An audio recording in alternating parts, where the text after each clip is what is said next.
Fala, turma. Boa noite. E aí, como é que vocês estão? Tudo tranquilo? Como é que passou a semana? Hoje vamos voltar aqui com um vídeo novo. Primeiro vídeo da nossa análise literária. Eu vou trazer um livro aqui bem famoso e a gente vai trocar uma ideia sobre ele. O que foi apresentado no livro, as técnicas ali. Eu vou falar um pouco do livro. O vídeo ele vai ficar extenso, já aviso logo de cara. Se você tem preguiça, já para por aqui. O conteúdo desse livro, depois que eu fiz as anotações, depois que eu elaborei uma planilha, percebi que dá para fazer quase um curso sobre ele, um mini curso. Então, assim, também não vai ficar aquele vídeo tipo Titanic com 3 horas, mas vai ser um vídeo longo para eu poder explicar o que eu entendi do livro e o que ele passa ali para nossa parte de investimento. Eu vou fazer esse vídeo em 2 partes.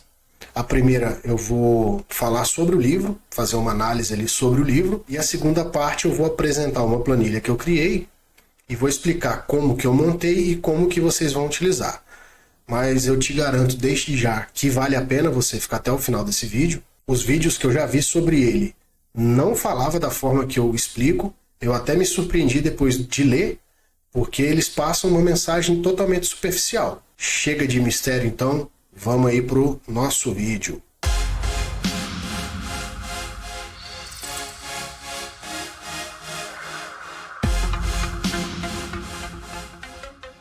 Bem, meus amigos investidores, investidoras, hoje lhes trago esta maravilha aqui. Faça fortuna com ações do Décio Bazin. É um livro que eu achei ele muito bacana. Eu acho que é uma das leituras obrigatórias aí para as pessoas que se aventuram no mercado financeiro. E ele traz muito conteúdo interessante. Infelizmente, quando as pessoas compram um livro, o que elas pensam? Elas imaginam que esse livro ele já vai trazer um setup, né? Vai trazer uma fórmula mágica. E apesar de ter uma fórmulazinha nesse livro, a grande parte dele, conforme eu vou explicar aqui, vocês vão perceber que não é bem assim. Hoje é quinta-feira, como eu gosto de falar, quinta é quase sexta, né?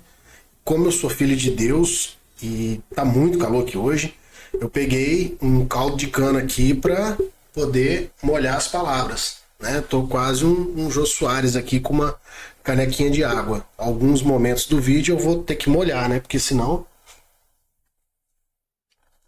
Mas vamos lá. Esse livro ele foi escrito mais ou menos em 92, acho que foi em 1992, e ele foi revisado, essa edição aqui que eu estou lendo, ela foi revisada em 94. No decorrer do livro são apresentadas diversas transcrições do jornal Gazeta Mercantil e também da revista Balanço Financeiro, que são informativos ali da época. E é interessante que ambas narrações que são apresentadas ali, elas trazem informações relevantes que aconteceram na Bolsa, né? Fatos que aconteceram. Os textos ali, eles narram período mais ou menos ali no final da década de 70, final da década de 60, desculpa. Ele pega a década de 70 e uma parte da década de 80. Né? Eu acredito que todos esses fatos narrados tanto no jornal Gazeta Mercantil quanto no Balanço Financeiro são fatos verdadeiros. É engraçado isso aí, porque você vê que são personagens, eles são bastante caricatos que aparecem, né? E os eventos, eles são bem cíclicos. E onde que eu quero chegar com isso aí? A gente percebe que o que aconteceu antigamente é a mesma coisa que acontece hoje, né? Mudam, às vezes, os atores, mas as histórias continuam as mesmas. É muito interessante isso aí. E lá atrás a gente tinha de tudo. A gente tinha a questão da entrada de dinheiro estrangeiro, a gente tinha a questão da saída de capital, a gente tinha a questão das informações privilegiadas que afetavam as cotações, notícias que influenciavam nos preços das ações, a gente tinha interferência do Banco Central, do governo, da Comissão de Valores Mobiliários, tudo isso aí acontecia, não é novidade de agora. Aí para o investidor que ele está entrando nesse meio, ele acha que tudo é um absurdo, só que quando você lê uma obra-prima dessa aqui, você percebe que isso já acontecia lá atrás, e são fatos que estão se repetindo. Né? Eu achei isso aí muito, muito bacana. Às vezes a gente fica com esse sentimento de revolta, mas nada disso é novo. Já é coisa que acontecia. Não falo que são coisas certas, mas são fatos repetidos. Um outro ponto interessante que vale ressaltar é que os valores que são apresentados no livro, eles passaram para cotação dolarizada. Porque, como todos sabem, a nossa moeda ela mudou de moeda, né? Em várias vezes aí da história do Brasil. Como ele pegou década de 60, 70, 80, a gente teve cruzeiro real, e o pessoal preferiu fazer em dólar, que fica mais fácil, né? Fica mais fácil para contextualizar, para poder trabalhar os preços. Teve a questão da inflação, que mexia em tudo isso aí. Aí em dólar, que é uma moeda, vamos dizer assim, que ela se manteve, né? Ela se manteve, não, ela se mantém. Eles fizeram isso aí com o livro. O que mais me chamou a atenção dos fatos ali que foram narrados foram as experiências negativas, né, com a alavancagem, comprar opções que são as opções da moda, né? Tá todo mundo falando, vamos comprar, você viu, fulano tá comprando, fulano ganhou, ciclano, não sei o que, a gente embarca naquelas opções da moda. Operações a termo, que são quando você aluga ações, né? A gente opera vendido, você vai e aluga essas ações. O day trade, que já existia naquela época, eu percebi que a grande diferença daquela época para hoje é o volume de investidor. Hoje, você operar na Bolsa de Valores está acessível para todo mundo. Basta você ter um computador que você está operando. A figura da corretora ela continua existindo, né? Mas naquela época era muito diferente. O acesso às informações, a questão do pregão ao vivo, que hoje ele é eletrônico. E assim, eu acho que a grande sacada do livro é você absorver essas histórias, pegar todas essas experiências e, assim como os vídeos que eu faço, eu tento mostrar aquilo que os outros não mostram, o que pode acontecer de perigo com a gente. E o livro ele mostra muito bem isso aí, diversas histórias que terminaram com um final infeliz, né? Ele tem praticamente 300 páginas, então vão ser muitas histórias mesmo que vão estar no decorrer dessas 300 páginas. E uma pequena parcela desse livro que, quando eu comprei justamente por isso, porque o Décio Bazin, ele é conhecido por operar ações que são pagadoras de dividendos. O pessoal costuma brincar as vacas leiteiras, e ele tem uma característica de só comprar ações que a relação entre o preço da ação e os dividendos pagos durante o ano seja de no mínimo 6%. Foi isso que me motivou a comprar esse livro. Quando eu ouço falar de Décio Bazin, já vem à cabeça essa informação, essa questão dos 6%. Só que a grande parte do livro ele não fala sobre isso. Isso aí ficou relegado a uma pequena parte.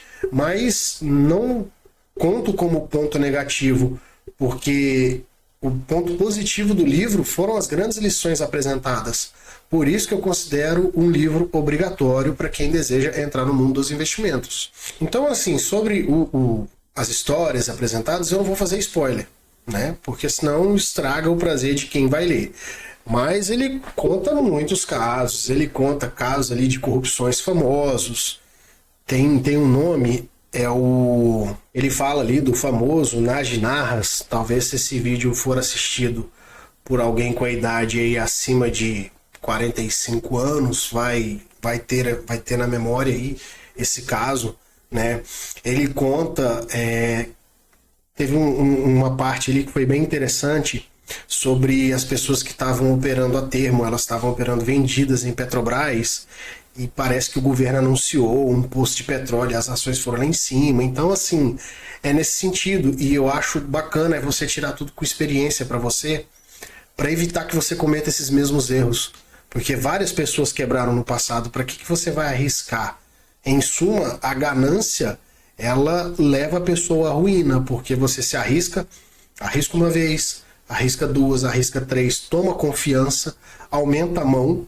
Isso é normal do ser humano. Se você está ganhando, por que você não vai querer ganhar mais?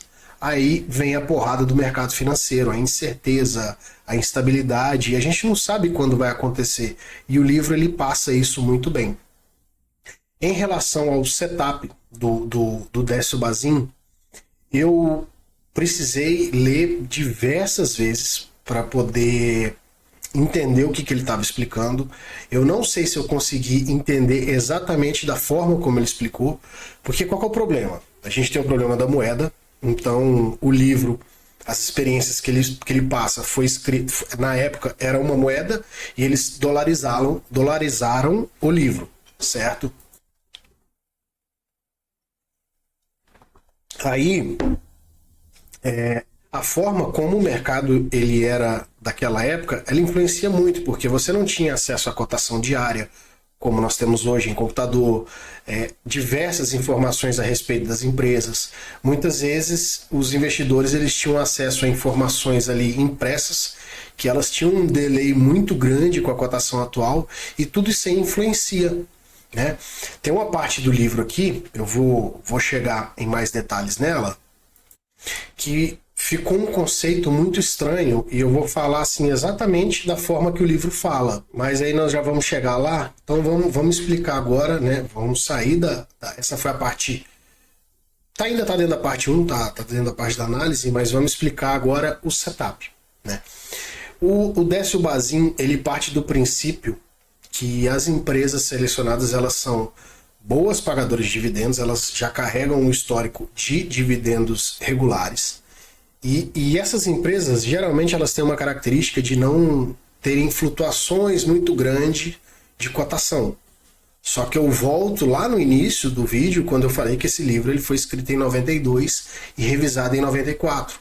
De lá para cá, o mercado mudou muito. Isso é uma coisa que a gente tem que ter atenção, que às vezes você lê livro aí do Décio Bazin, você lê livro do Philip Fisher, você lê livro do Warren Buffett, do Benjamin Graham, né? O mentor do Warren Buffett. E são todas literaturas que elas fazem parte do seu arcabouço de conhecimento, só que a gente tem que ter a consciência que o mercado era outro. Ali existem lições atemporais, mas existem certos, vamos dizer assim, dogmas que você tem que tomar muito cuidado para aplicar hoje, porque o mercado muda, o volume mudou, a liquidez mudou, as ações mudaram, né? Então esse ponto ele é bem importante. E até engraçado eu tocar nessa parte das ações, porque foi engraçado observar as ações que eram negociadas naquela época e as que sobreviveram até hoje, né? A gente teve ali diversos casos de que eram ações excelentes na década de 80, empresas gigantescas, e hoje não existem mais. Algumas ainda permanecem. Eu vou, mais um pouquinho para frente, eu vou citar quais são essas empresas, mas é muito interessante isso aí. Você pensar naquela época, aquela euforia que existia em cima desse mercado, dessas empresas, e 10, 15 anos depois as empresas não existiam mais.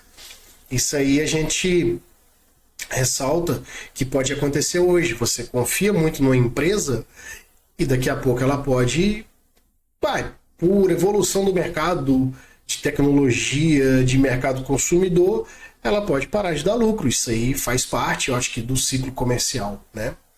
Já explicando aqui a estrutura do livro, ele utiliza ali como parâmetro 6%, ele pega os valores dos dividendos durante o ano todo, ele soma esses valores e divide pelo preço das ações. Ele divide por uma cotação. Se der um valor acima de 6%, essas ações entram no critério, vamos falar assim, critério Bazin, né?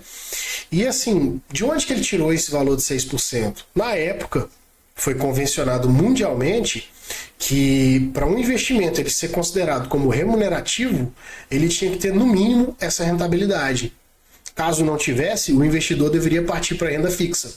E ele cita até assim, no livro ele fala que se todas as ações da bolsa não tiver nenhuma que conseguir pagar pelo menos 6% de rentabilidade em relação aos dividendos, todos os investidores tinham que abandonar a bolsa. Então as pessoas elas iam encerrar suas posições, iam vender os seus papéis, e essa saída massiva da bolsa, qual que seria a consequência disso? Ela ia derrubar o preço das cotações. Derrubando o preço das cotações e as empresas continuando pagando a mesma quantidade de dividendo, acaba que você ia ajustar essa relação de dividendo e cotação. E ele até comenta que aconteceu nos Estados Unidos em 1905 isso aí. As empresas elas não estavam pagando essa relação, saiu todo mundo da bolsa, foi para o Tesouro Americano, né? Treasuries Bond, não sei se a pronúncia é exatamente dessa forma, mas foi o que aconteceu. Eles buscaram renda fixa, houve uma grande crise no mercado, o preço caiu e se ajustou. Aí depois, gradativamente, foram voltando, né? O método ele é dividido em 3 fases. A fase de pré-qualificação, a fase de qualificação e a fase de acompanhamento. Já na pré-qualificação é muito engraçado porque ele fala para a gente utilizar o preço médio atual. E em momento nenhum ele explica qual que é esse preço médio atual. Eu acredito que seja a cotação do dia. Só que se a gente for raciocinar que antigamente não tinha acesso às cotações da forma que a gente tem hoje, sinceramente eu não sei o que ele define como sendo o preço médio atual. E no livro ele não explica isso aí. A gente pode aceitar como sendo de 2 formas. Ou é a cotação do dia, ou ele faz uma média anual de variação do preço. E na nossa planilha eu vou explicar como que eu adotei. Então ele vai pegar ali na fase de pré-qualificação, ele vai pegar as ações mais negociadas da bolsa, as que têm maior volume. Dessas ações de maior volume, eu pego sites hoje como o Status Invest, eu tenho Oceans 14, eu tenho Fundamentei, tem diversos sites aí que eles mostram a questão dos dividendos. Tem o Dividendo BR, que é muito bacana, ele mostra assim todos os dividendos pagos em cada período pelas empresas, mas eu gosto de utilizar o status porque ele agrupa, e eu vou mostrar para vocês, né? Aí você vai pegar o somatório daqueles dividendos anuais, vai dividir pelo valor da cotação, que nós vamos considerar um valor médio. Se esse valor ele for acima de 6% ou igual a 6%, essa empresa ela está pré-qualificada. Essa é a primeira fase. Então, por exemplo, se o dividendo anual da empresa, somado todos os dividendos, JCP, deu R$5, e a cotação média da empresa, ou a cotação no final, aí vai depender da forma como você vai escolher. Como eu falei no livro, ele não fala a forma certa, ele só fala preço médio atual. E o preço do papel seja 80, 0, se nós pegarmos 5 e dividir por 80, vai dar 6,25, multiplicado por 100 para ter o fator porcentagem. Nesse caso aí, a quantidade de dividendos ela equivale a 6,25%. Essa empresa está ok, ela está pré-qualificada, passou na primeira fase. E ele chama no livro esse parâmetro de Y1. Já na segunda fase, no período de qualificação, ele vai procurar empresas, essas empresas que foram qualificadas, todas elas que tiveram ali a sua relação entre dividendos e preço acima de 6%, né, ou igual. Ele vai verificar a questão da governança da empresa, ele vai ver se ela é constante, essa questão do pagamento de dividendos, ele vai verificar se a empresa ela dá lucro, né? Não adianta você pegar uma empresa que ela te dá ali 10% de dividendos no ano, 15%, 20%, que acontece, e é um grande erro as pessoas elas escolherem a empresa pelo dividendo pago no ano. Você tem que ver todo o contexto dela, e a empresa não dá lucro. Isso aí pode ser até uma jogada do gestor da empresa para estar desovando as ações no mercado. Ele eleva a quantidade de dividendos, ele queima o patrimônio líquido dos acionistas e está desovando as ações do mercado. Entendeu? Talvez tenha ações em tesouraria, no mercado acontece de tudo. É um erro você olhar só isso. Então tem que ver se é uma empresa sólida.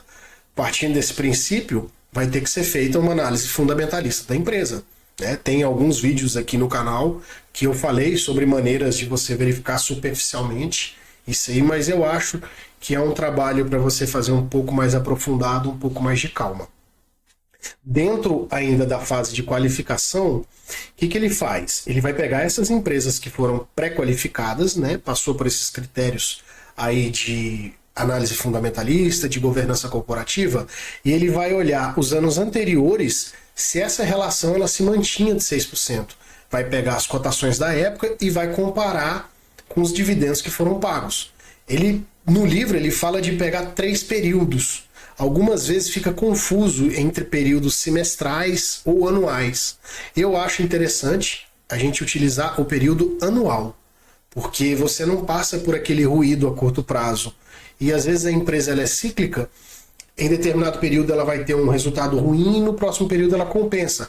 Então quando você pega no ano inteiro, você passa por todas as partes do ano, essa questão cíclica aí ela não vai afetar tanto. né? Então a gente sempre vai raciocinar com períodos de um ano. E a última fase é a fase de acompanhamento. Qualquer notícia que o investidor perceber que afetou a empresa, que vai afetar a governança, que vai afetar a lucratividade, por exemplo, assim, vou dar um exemplo esdrúxulo. Vamos pensar que a Vale do Rio Doce fosse proibida de minerar no Brasil. Ela vive de minério. Se sai uma notícia dessa aí, possivelmente a empresa vai quebrar. O que ela vai fazer? Ela vai ter que sair do país, vai mudar tudo. Então é uma notícia que afeta a empresa. Ele fala para encerrar as operações nela, ou seja, para você vender todas as suas ações. Se por acaso a empresa ela ficar mais de 2 períodos seguidos quebrando essa rentabilidade de 6%, você também vende as suas ações. Exemplo, você selecionou uma empresa que em 2020 a relação de dividendos e cotação deu 7%.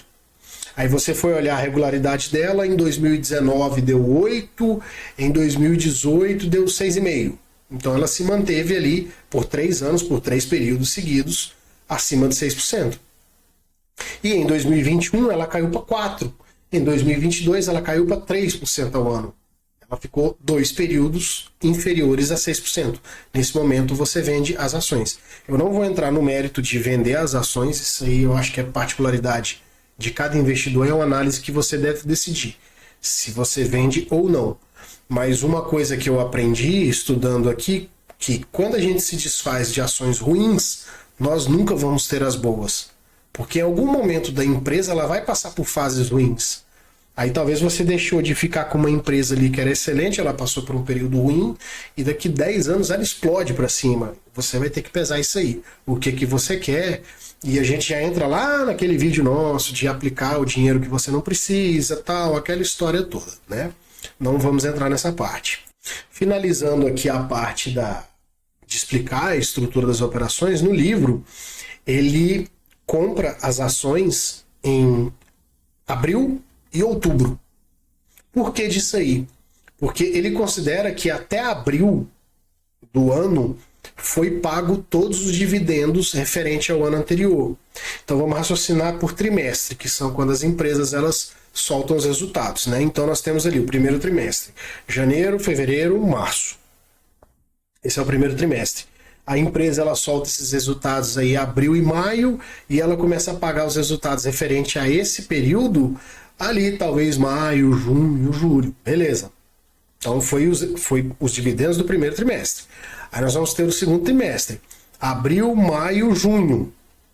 Da mesma forma, vai soltar os resultados em agosto, setembro, ela deve pagar esses dividendos ali setembro, outubro. Aí nós vamos ter o terceiro trimestre. Agosto, setembro, outubro. Ela solta esses resultados por volta de dezembro, final de novembro. Varia de empresa para empresa. Aí começa a ter um atraso nos dividendos, né? Vão ter dividendos ali que vão ser pagos em dezembro, talvez até em janeiro. E por fim, os resultados do quarto trimestre, que seria, acho que eu até pulei na contagem aqui, né? Julho, agosto, setembro, terceiro trimestre. E o quarto trimestre, outubro, novembro e dezembro. Os dividendos desse trimestre só vão ser pagos no ano seguinte. Os resultados do quarto trimestre eles saem, mas tem empresa que paga no final de janeiro, não. Tem empresa que solta o resultado no final de janeiro, tem empresa que solta em fevereiro, tem empresa que solta até março. Então vai ser pago posterior a isso aí. Por isso que o livro ele considera as compras em abril. Depois que ele faz a análise da empresa que passou por todos aqueles critérios, que ele viu a relação de dividendos do ano anterior, que deu 6%, que ele viu que a empresa ela tem uma rotina de dividendos, ele entra em abril independente do preço que está, porque ele já considera que essa empresa ela tem um contexto de sempre superar o valor ali das ações. Aí ele pega no livro e divide 2 compras. Ele faz uma em abril e faz outra em outubro, ou seja, ele faz 2 compras por ano, seria uma por semestre. Não explica por que faz isso, mas ele adota essa situação. E na minha planilha eu vou chegar num raciocínio melhor aí, adaptando para a nossa realidade do que pode ser feito. No livro ele apresenta uma seleção de ações que foi feita no ano de 1981. Das 429 ações da Bolsa naquela época, somente 50 passaram na fase de pré-qualificação. E já na fase de qualificação só sobraram 20. Aí vocês percebam como que é desproporcional as empresas que realmente elas entram dentro do critério Bazin. Né? É um valor muito pequeno. Se nós pensarmos aqui de 50 perde 429, a gente tem 11,7%. Aí ele cita até em 1991, 10 anos depois, nos Estados Unidos, 854 empresas, somente 46 se qualificaram, ou seja, 5,4%. É até uma característica assim, interessante, porque quanto mais o mercado ele vai ficando maduro, mais ele diminui a quantidade de dividendos. Nisso ele até cita que em mercados emergentes como o Chile, a média de dividendos pagos pelas empresas é de 20%.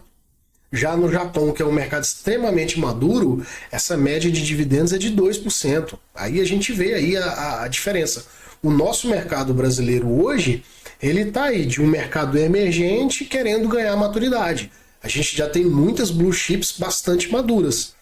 E é até bacana porque nessa relação das empresas aprovadas, eu destaquei aqui daquela época e que ainda elas são excelentes empresas hoje. Os bancões, Banco do Brasil, Bradesco, Itaú, naquela época Brahma era um excelente pagador de dividendo, hoje Ambev, né? Unipar, Petrobras, dentre outras, várias outras também que já quebraram. Mas essas foram umas das investidas. E no final do livro, eu vou até ler aqui, ele fala a seguinte frase: o investimento em bolsa não pode ser considerado um pomar em que você planta árvore para usufruir de frutos e de sombra para o resto da vida. Você pode ter escolhido a semente errada ou o solo em que plantou a árvore não ser o apropriado. E no final, depois de muitos anos, poderá não haver nem frutos nem sombra. Na bolsa de valores não há compras definitivas, tudo deve ser acompanhado. Você não precisa ficar naquela neurose de estar olhando cotação diária, mas no mínimo um acompanhamento anual você tem que estar fazendo.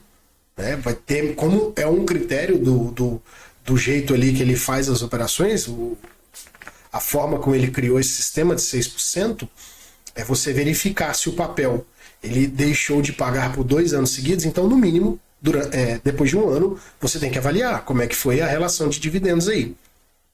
E eu ressalto que após você fazer a compra no papel, essa relação de dividendos ela é em relação ao seu preço médio. Ela não é em relação ao preço atual do mercado. Beleza, pessoal? Então finalizamos aqui a primeira parte, foram quase 30 minutos, né? Fiz uma passada geral pelo livro e agora eu vou apresentar para vocês a planilha para a gente aplicar todo esse conhecimento do Bazin. Tranquilo? Então vamos aí para a nossa planilha. Aqui tá a nossa planilha, né? Eu fiz essa montagem aqui para poder ilustrar novamente aquela questão dos dividendos, porque fica confuso, tá? Então eu peguei aqui, ó, primeiro trimestre de 2019, segundo trimestre, terceiro trimestre, quarto trimestre de 2019 e por fim, primeiro trimestre de 2020. Então, primeiro trimestre de 2019, janeiro, fevereiro e março, eu vou ter a apresentação dos resultados aí referentes ao último trimestre de 2018, que é o quarto trimestre. E eu vou ter o pagamento de dividendos nessa fase aqui, né? Aqui ele fecha o ano e ele vai fazer a seleção de papéis. A seleção de papéis, primeira coisa, pré-qualificação.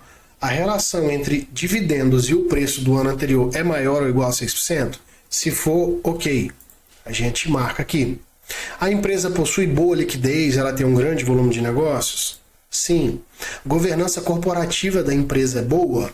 Sim, né? A gente não tem problemas contábeis, problemas de gerenciamento, é uma empresa que tem diversos problemas nessa área de governança, né? Ela tá ok? Beleza. A empresa é lucrativa? É lucrativa. A parte de endividamento está controlado porque isso interfere diretamente nos lucros? Sim. Então essa empresa ela passou na parte de seleção. Assim, essa empresa ela passou na parte de qualificação. Faltou, por último, só a gente ver a constância dos dividendos. Ela sendo aprovada, nós vamos realizar a compra, que ele coloca aqui entre março e abril, né? Abril praticamente. E a partir daí a gente segue o acompanhamento. Só ressalto que eu vi algumas publicações que o pessoal cita alguns valores de endividamento, alguns múltiplos ali, né? Só que se eu não estou com a memória muito ruim, eu não lembro de nada disso no livro. O único múltiplo que o livro cita é a questão do dividend yield. Ele não bate em mais nada. Aí de onde que tiraram essas informações, sinceramente eu não sei. Aí aqui ele faz a compra dele em abril e depois a segunda compra em outubro. Talvez ele também não explica por quê, tá? Talvez para você pegar uma diferença de cotações, né? Uma amplitude de mercado maior. Só um detalhe, como ele está fazendo essa compra em um semestre e depois ele faz de novo, se você fizer dessa forma, ele não cobra 6%, porque como a gente está pegando semestre, ele faz a avaliação semestral. Então seria, a empresa ela tem que te dar uma rentabilidade de 3% no primeiro semestre e depois mais 3% no segundo semestre, somando em um ano uma rentabilidade total de 6%. Né? Eu particularmente eu não gosto e eu não adotaria assim. Agora vamos passar aqui para a nossa planilha e eu vou mostrar para vocês como que eu faria, como que eu acho mais sensato para as condições atuais do mercado. Essa aqui já é a nossa planilha de valuation. Como sempre, eu tento deixar da forma mais automática e intuitiva possível para o investidor, né? Para as pessoas que desejam utilizar essa planilha. Então vamos apresentar aqui os dados, vou explicar para vocês tranquilo, sem pressa, tá?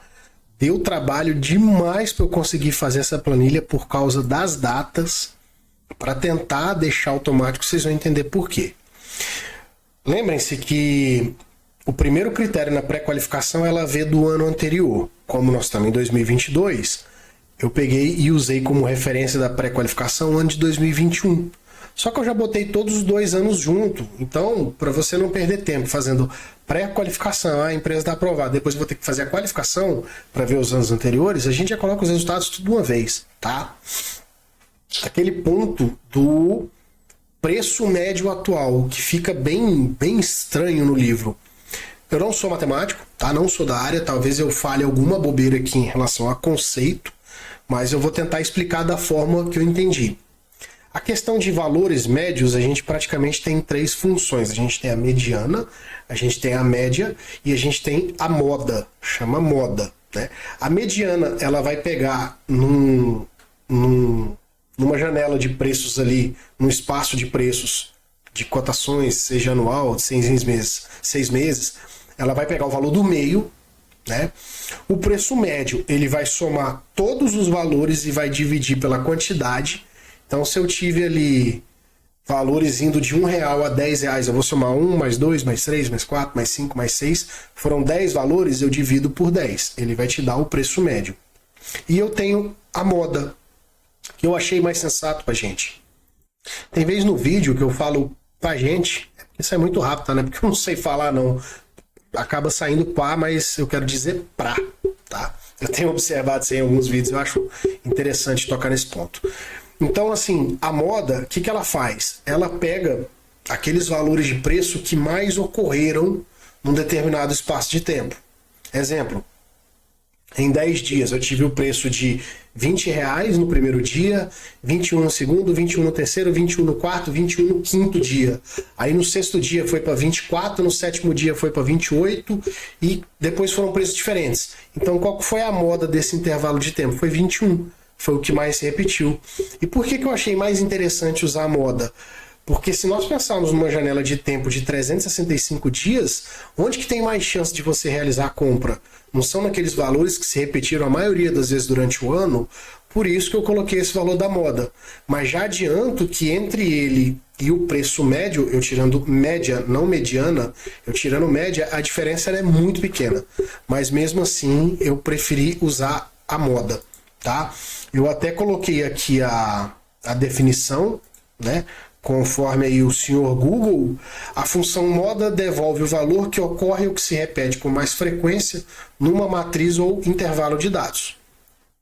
Beleza? Então essa aqui é a definição aqui e foi o que eu usei, né?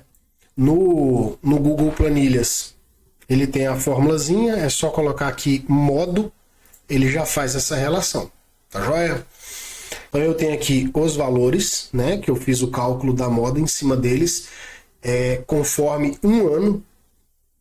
Um ponto que eu queria tocar é que ele usou de abril a abril, ele fechava os ciclos em abril. Eu prefiro usar em janeiro, de janeiro a janeiro. Eu acho que essa ordem aí não vai interferir, né? Ele vai mudar ali a questão do pagamento dos dividendos, mas como a gente está fazendo de ano fechado, fica mais fácil a gente raciocinar sempre com um ano.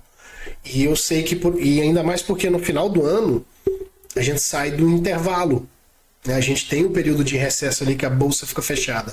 Então fica muito fácil eu definir qual foi o último dividendo do ano. A empresa pagou dividendo no dia 28.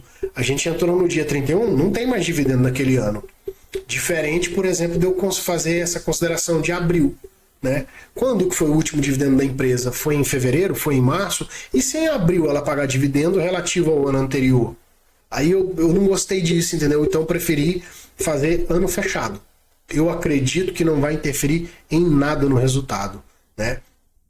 E outra, a gente está em março. Se eu fosse fazer em abril, eu não poderia nem gravar esse vídeo. A gente estando em março, eu consigo analisar os resultados anuais de 2021, de 2020 e de 2019. Então, por isso, eu considerei um ano. Aqui na primeira parte eu tenho a quantidade somada de dividendos, como que a gente vai conseguir esses resultados. Nós vamos, por exemplo, um site que eu acho essa informação muito fácil, a gente está em 38 minutos de vídeo já, tá? Falta mais um pouquinho, paciência, se você não deixou o like, deixa aquele like, eu nunca pedi isso aí, primeira vez que eu estou pedindo like no vídeo, mas deixa o like aí, olha o trabalhão para gravar esse negócio, né? Então, estamos aqui no status. Eu vou digitar aqui qualquer empresa. Vamos lá, Petrobras. Digito as iniciais dela. Entro em Petrobras. Eu já expliquei isso aqui em outros vídeos, mas vou explicar de novo. Desço aqui para a parte de eventos corporativos, que são os dividendos. Aqui eu clico em 5 anos e vou clicar aqui, ó, agrupar por ano. Aí assim eu consigo ver o total que ela pagou no ano anterior. Por isso que eu não quis pegar abril, porque até o próprio site ele apresenta o resultado anual. Então aqui está aqui, ó, 2021 foi pago 5,65.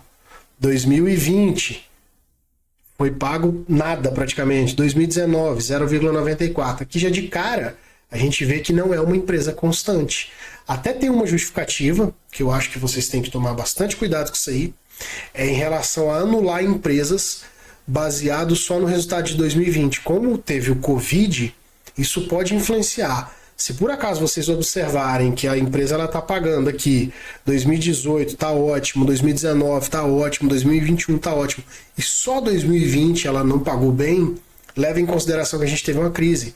Aí você pode até clicar aqui em máximo e aumenta esse prazo. Então a gente percebe aqui em Petrobras uma regularidade em torno de R$1. Ela se manteve constante em torno de R$1. Se você fosse considerar como dividendos que ela paga por ano, seria R$1.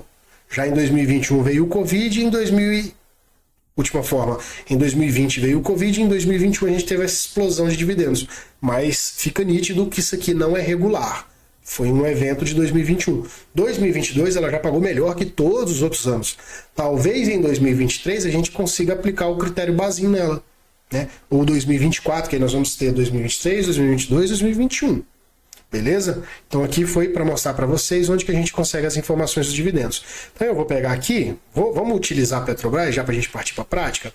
5,65. Eu vou lá em 2021, coloco 5,65. Em 2020 ela pagou 0. Então pagou 0. E em 2019 ela pagou 0,94. Beleza? Aqui eu preenchi a parte dos dividendos. A questão das cotações, como que eu vou fazer? Como sempre, nos nossos vídeos eu estou utilizando o Profit, que eu já tenho a ferramenta, eu utilizo ela gratuitamente, conforme eu expliquei lá atrás no vídeo das corretoras, né? Por causa da corretora que eu opero. Aí, se vocês tiverem interesse, assista esse vídeo que eu vou explicar. Mas é uma ferramenta que ela me traz muita coisa, então quase todos os vídeos eu consigo gravar com ela. Ela é bem completa. Não estou fazendo propaganda, Tomara que um dia a Nelogica me pague, mas por enquanto ela não está me pagando. Eu vou abrir o nosso Profit, vou colocar no papel Petrobras. Se ela tiver, por exemplo, em meses, o gráfico, eu vou colocar em diário, aperto D e Enter. Clico com o botão direito aqui na parte vazada do gráfico e clico aqui, ó, copiar para o Excel. Na nossa planilha, tem aqui, ó, tá bem destacado, tá bem nítido. Você vai clicar com o botão direito em cima de data, vai em colar especial e só valores, ou pode usar o atalho Ctrl Shift V. É só isso que você vai fazer, você não vai fazer mais nada. Então preencheu os dividendos, colou os dados aqui, acabou. Não tem mais que mexer mais nada. A gente só vai vir para o resultado aqui, ó, método Bazin. Apareceu vermelho, ela não está dentro do método. Tá? Apareceu verde, ok. Então por que apareceu vermelho? Se nós olharmos aqui, em 2021 ela teve uma relação de dividendo e preço de 24%. Em 2020 foi de 0%. Então, por isso que ele anulou, porque não teve regularidade. Em 2019, teve de 4%. Também não entrou. Então, por isso que ela deu vermelho aqui, tá? Eu coloquei essa parte de valuation. O que acontece? Vocês vão ver, eu dei uma pesquisada, eu só consegui achar de todos os grandes papéis aí, pagadores de dividendos, só 4 empresas que conseguiram ter essa regularidade de 6% ao ano, considerando esse método. Então, assim, a gente tem listado 500 empresas na bolsa, só 4 que passaram pelo método Bazin. Você escolhe, você quer investir só nessas empresas? Pode, né? Mas eu acho interessante diversificar. Aí eu coloquei essa questão do valuation. O que é esse valuation? Eu vou pegar, vou fazer uma média dos dividendos pagos anuais e vou dividir, falei a informação errada. Eu vou pegar a média dos dividendos anuais e vou dividir por 6%. Aí vai ser esse resultado do valuation. Tá aqui, ó. Somou os 3 dividendos, né? Dividir por 3 para fazer a média deles e dividir por 6%. Aí, o que significa? Significa que se eu comprar Petrobras abaixo de 36,61 e ela conseguir pagar essa média de dividendos dos 3 últimos anos, eu vou conseguir o método Bazin. Então isso aqui seria um start. O papel passou acima de 37, eu não compro mais, eu paro de comprar. Ele ficou abaixo de 36, eu estou comprando. Só que eu estou considerando uma média dos 3 anos anteriores. Pode ser que a empresa não pague. Então assim, foi só para a gente ter um parâmetro de entrada. Por isso que eu criei isso aqui. Mas fiquem atentos que o método Bazin ele deu negativo, conforme o livro. Tá? Mas eu acho interessante a gente ter essa noção. Você vai ter muitas boas empresas que elas não vão se enquadrar no método Bazin e você vai deixar de comprar por causa disso. Então, utiliza o método de valuation, né? Compra abaixo de tal preço que possivelmente você vai conseguir receber uma quantidade significante de dividendos. Partindo aqui para a explicação, por que a planilha deu trabalho? Quando eu colo o valor aqui, né, conforme eu peguei do Profit, ele automaticamente vem com essas colunas aqui, abertura, máxima, mínima, fechamento nessa ordem. E aqui data. Eu queria pegar só os resultados de 2021. Né? Só que a cada dia que passa, se você fizer essa operação amanhã, na hora que você colar aqui, a última cotação foi de hoje, ó, 10/3. Amanhã já vai ser de 11/3. Ele vai empurrar todos esses valores para baixo. Aí na hora que eu vou puxando aqui os dados da moda para fazer o cálculo, já mudou as linhas. Então já não estou pegando do ano fechado de 2021. Eu não sei se ficou claro isso aí. Que eu queria pegar especificamente 2021. Independente de quando eu colar essa informação. Se daqui 6 meses eu colar os dados do Profit aqui, concorda que eu vou ter 6 meses de mais linhas aqui, porque vão ter entrado as datas mais atuais. Aí esse intervalo aqui que ele buscou, as datas de 2021, não vai estar mais aqui. O preço ele foi sendo deslocado para baixo. Aí o que eu fiz? Quebrei a cabeça e eu converti a data em número, né, por essa fórmula aqui. E esse número ele se refere sempre à mesma data. 10/3/2022 sempre vai ser o número 44.630. E beleza, peguei, coloquei, à medida que você vai colar aqui, ele vai fazer a conversão automático. Aí eu fui lá no número de 2021, no último número, que é esse aqui, ó, 44.560. Se nós descermos aqui, ó, 44, 560. Pode ver que até a cor aqui ele mudou. Tá, é um detalhe que eu esqueci de falar, tá? As cores, elas não estão à toa. Tudo que tiver laranja é 2021, tudo que tiver azul é 2020, tudo que tiver amarelo é 2019. Até para fins assim ilustrativos, se você quiser explicar a planilha depois, tá? Já estamos com 46 minutos de vídeo. Vou tentar finalizar logo aqui, mas eu preciso explicar. Por que eu gosto de explicar? Para a pessoa que ela ter liberdade de mudar a planilha conforme ela acha melhor. Então, beleza, 2021 era o número 44.560. Vamos lá no 44.560. Tá aqui, ó, 2021. Ele era o último dia de 2021. Aí, se eu pegar aqui 44.560, foi a última cotação de 2021. Vamos ver qual foi a primeira? Foi a 44.200. Vamos aqui na 44.200. Vamos ver se é a primeira cotação. Então, tá aqui, ó, 44.200. É a primeira cotação de 2021. Acabou que a cor desconfigurou porque eu adicionei data nova. Eu tinha montado essa tabela, eu finalizei ela ontem. Como eu adicionei agora que eu colei as cotações, já entrou um dia a mais. Acabou que mudou as cores, ou foi anteontem, não lembro. Mas enfim, eu já coloquei essa parte aqui de não mexa, é justamente para mexer. Aqui você não faz nada, nem aqui, nem aqui. Então todos esses números aqui, eles estão relacionados a 2021, 2020 e 2019, que são os 3 anos antes de 2022. Eu já montei a planilha para a gente utilizar ela nesse ano, né? A partir de 2022 eu posso comprar o papel em qualquer tempo, tá? Então por isso que tem esses números. E aqui no cálculo da moda eu puxo em relação à coluna H, né? E a coluna H, ela está fazendo aquela função PROC-V, que ela vai buscar em cima desse número aqui qual que era o resultado que ele apresentou na coluna de fechamento. Se você não entendeu nada que eu expliquei dessa parte aqui da montagem da planilha, fica tranquilo, porque isso aqui não vai influenciar em nada. Eu só estou explicando. Se você tiver interesse, volta e assiste de novo. Procura para ver o que fala essa função PROC-V, né? Ela puxa um resultado baseado em outro número, mas enfim. Recapitulando, o que você vai ter que fazer? Preencher os dividendos aqui através do Status Invest, copia a cotação no Profit e coloca. Ele já vai te dar um valuation e vai te dar o método Bazin. Pronto, só isso. Vamos pegar aqui um papel que ele está fazendo conforme o método Bazin, só para vocês terem noção. Papel bem famoso na bolsa é Taesa. Então vamos pegar aqui. Não vou entrar no mérito de Taesa 11, Taesa 3, Taesa 4, tá? Vou pegar o que a grande maioria investe, que é o Taesa 11. Vou lá em eventos corporativos, coloco 5 anos, agrupo por ano. 2021, ela pagou 4,50. Venho aqui na nossa planilha, 4,50. 2020, 3,21. 2020, 3,21. 2019, 1,89. Percebam em Taesa que mesmo durante a crise, como ele é um setor perene, é um setor elétrico, ele continua pagando altos dividendos, ela não interrompeu, né? Então coloquei aqui os dividendos, eu passo agora para a parte do Profit. Vou lá no nosso gráfico, coloco aqui Taesa 11, clico com o botão, verifico se está na diário, né? Confiro o papel, clico aqui em copiar para Excel.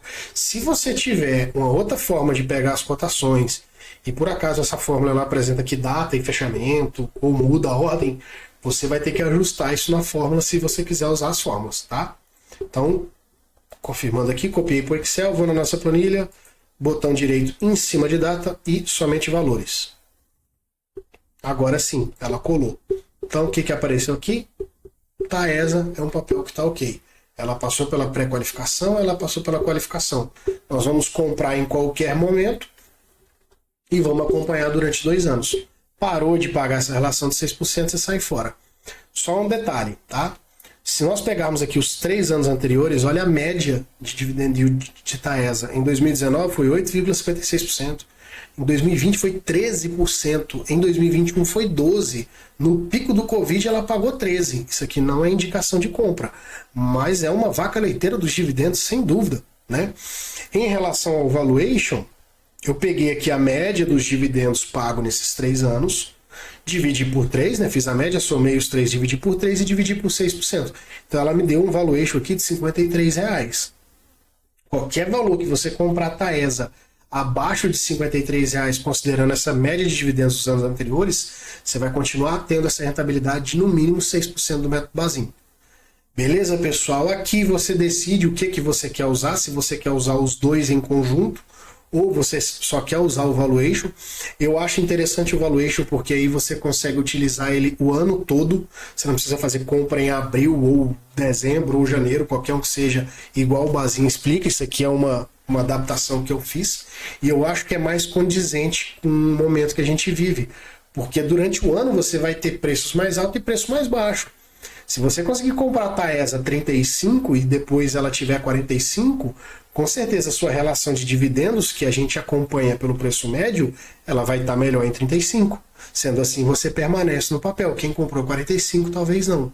Então isso aqui fica um bom parâmetro. Eu acho que se você entrar no método Bazin, você deve utilizar o valuation, mas aí fica com vocês, tá? E antes que eu me esqueça, os únicos 4 papéis que eu achei, alguém vai perguntar, que ele se enquadra dentro do método valuation não é indicação de compra, tá?